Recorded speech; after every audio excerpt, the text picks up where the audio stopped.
appreciated the defensive intensity tonight. It's the best they've looked defensively, I think, really all year. Your overall thoughts tonight on what was a very competitive game in the end against Vermont?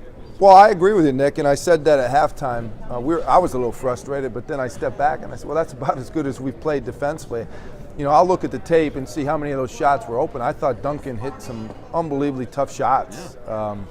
And even in the second half, he continued late in the shot clock, deep threes. That was, I thought, as good a defensive effort as we played. I think Vermont, you know, I think they're the best team in the league.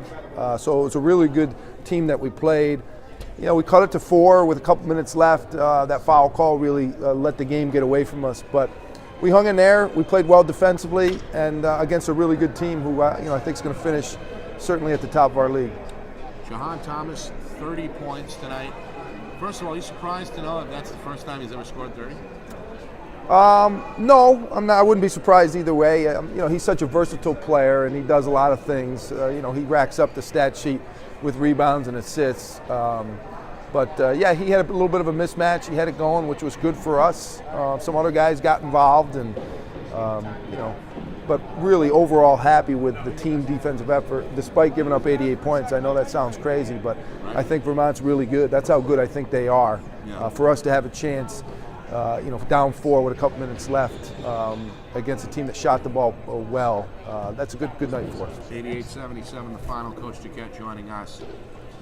Balanced approach offensively tonight. Thomas had the 30, but you also had 3 of the 4 starters finish in double figures. They also logged the majority of the minutes, really, for the first time tonight, Coach. Is this something we look forward to moving forward, have a shorter rotation? No, I hope not. You know, I think that's a problem. You know, and when you foul down the stretch, a lot of times it's because of fatigue. We've got to play more guys. We've got to stay healthy. But we were clearly fatigued, and that was the other, you know, hard part about tonight as well. As we played, you know, they're playing 9-10 guys.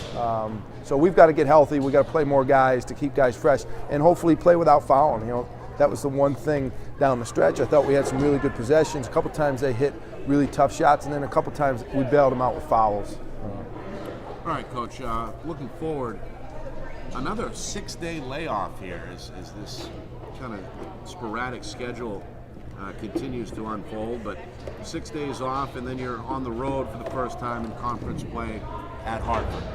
Give me an idea of the agenda here for the next 5 or 6 days before the Riverhawks take on the Hawks. Yeah, it's not ideal to have your bye, you know, the second date of the America East Conference play, but that's what they gave us, so we'll take it. We'll use it to practice a little bit more this weekend and get better, and really work on ourselves for the next 2 or 3 days before we focus for Hartford, because we won't play Hartford till Wednesday. Right. All right, Coach, good effort tonight for Okay. sure. Thanks, and Nick. Thank you for